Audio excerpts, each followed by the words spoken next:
On this day, a young woman entered the courtroom.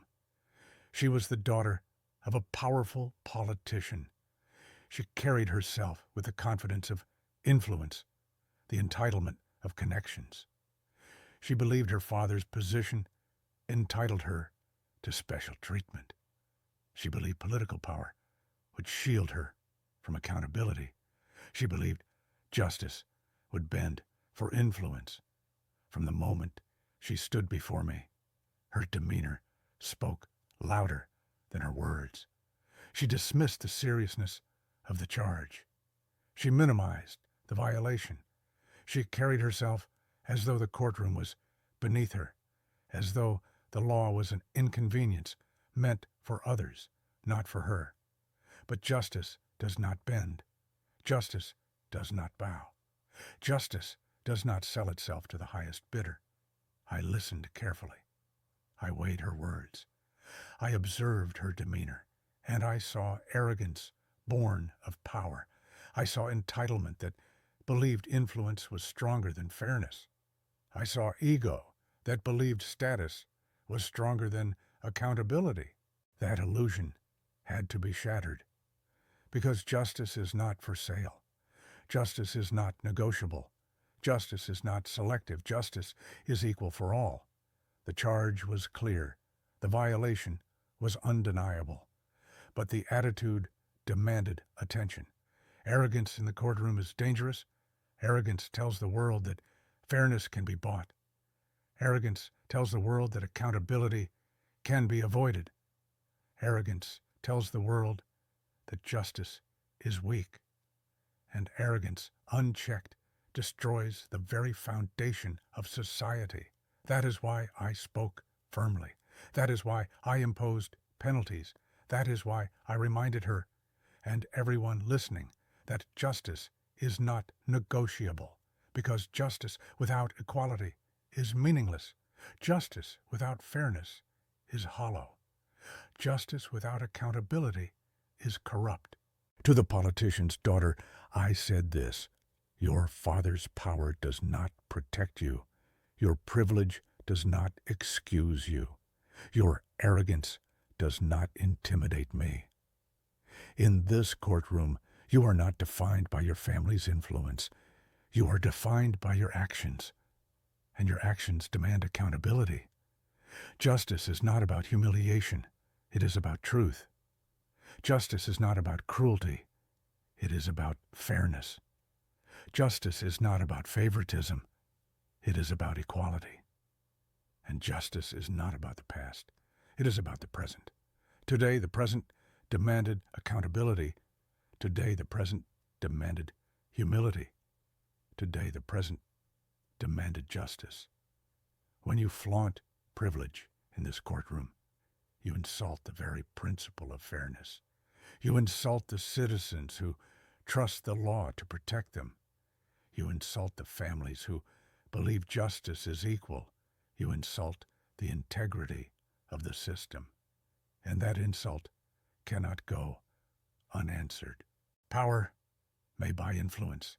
Power may buy attention. Power may buy fear. But power cannot buy justice.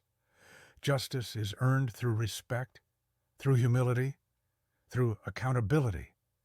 And when you lack those, justice will remind you. I wanted her to reflect on this truth. The courtroom is the great equalizer. It strips away ego. It strips away privilege.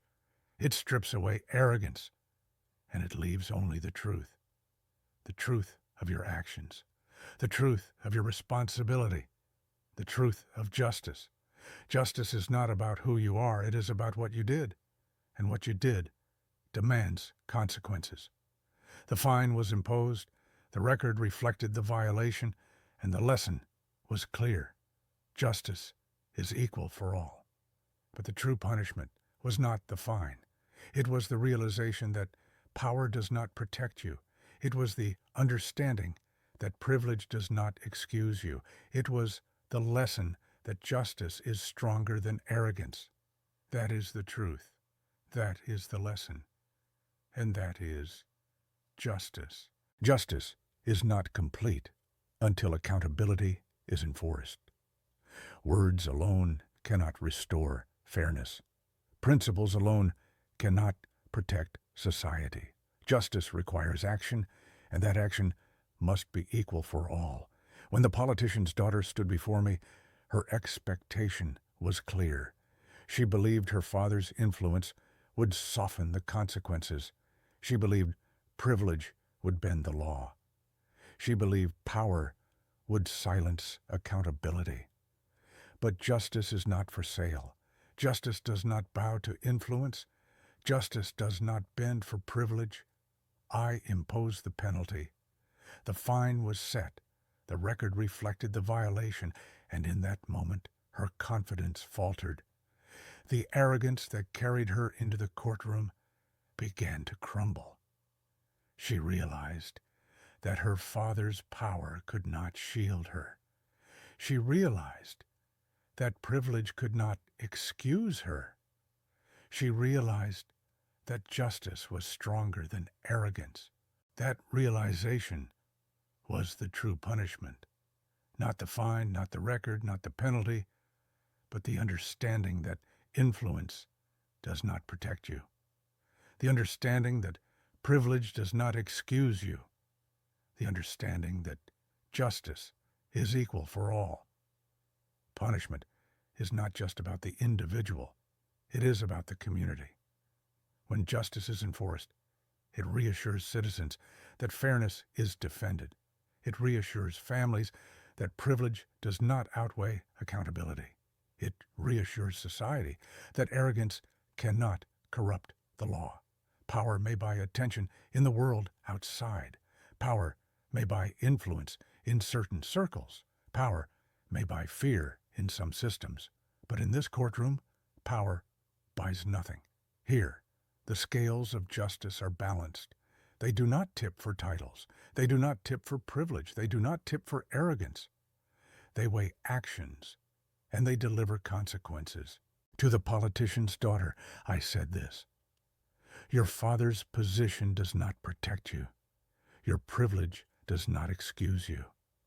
Your arrogance does not intimidate me.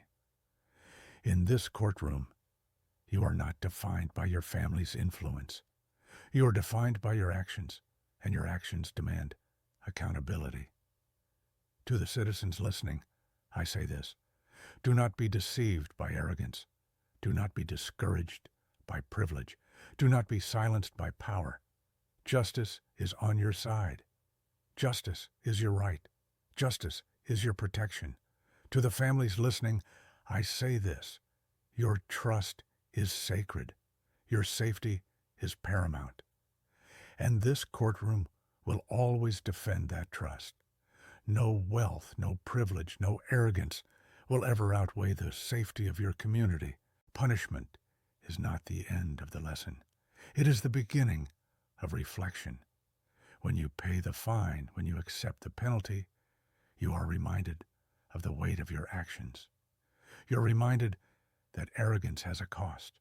You're reminded that responsibility cannot be ignored.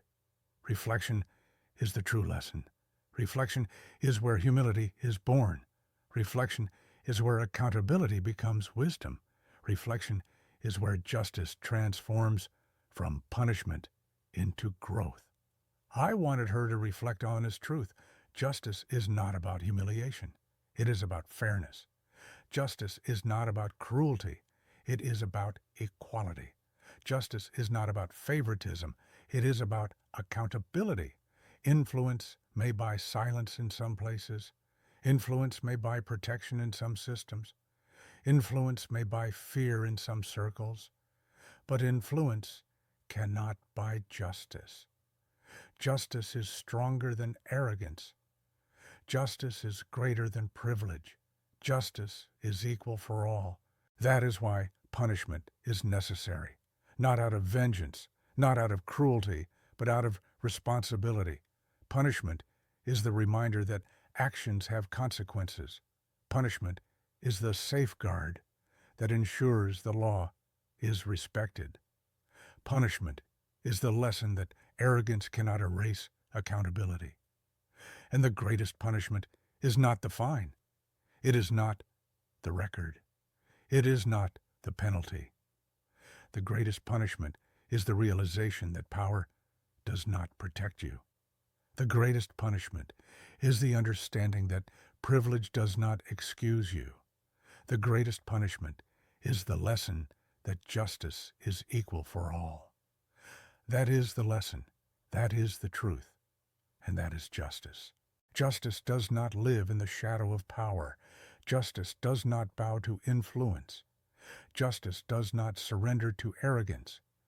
Justice is the foundation of society, and it must remain unshaken by corruption, untouched by privilege, and uncorrupted by ego.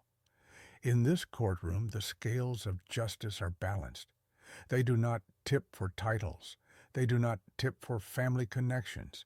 They do not tip for arrogance. They weigh actions, and they deliver consequences. That is fairness. That is equality. That is justice. The fine imposed in this case was not just a penalty. It was a symbol that political power cannot buy immunity, a symbol that privilege cannot silence accountability, a symbol that justice is equal for all. But the true lesson was not in the fine. It was in the reflection. Reflection is where humility is born. Reflection is where accountability becomes wisdom. Reflection is where justice transforms from punishment into growth. To the politician's daughter, I said this: your father's influence may buy attention, but it cannot buy justice. Your privilege may buy protection in some circles, but it cannot buy fairness. Your arrogance may buy fear, but it cannot buy respect. Respect is earned through humility. Respect is earned through accountability. Respect is earned through justice. To the citizens listening, I say this: do not be deceived by power. Do not be discouraged by privilege. Do not be silenced by arrogance. Justice is on your side. Justice is your right. Justice is your protection. To the families listening, I say this: your trust is sacred. Your safety is paramount. And this courtroom will always defend that trust. No wealth, no privilege, no arrogance will ever outweigh the safety of your community. And to society as a whole, I say this: justice is not about humiliation. It is about truth. Justice is not about cruelty. It is about fairness. Justice is not about favoritism. It is about equality. And justice is not about the past. It is about the present. Today, the present demanded accountability. Today, the present demanded humility. Today, the present demanded justice, and justice was served. Let this case be a reminder that arrogance has consequences, a reminder that privilege does not protect you, a reminder that justice is equal for all. Let this case be a lesson in humility, a lesson in accountability, a lesson in respect, and let this case be a legacy of fairness, a legacy of equality, a legacy of justice, because justice is not just about the law. It is about the soul of society. It is about the trust of families. It is about the safety of communities. It is about the principle that no one is above the law. That is the lesson. That is the truth, and that is justice.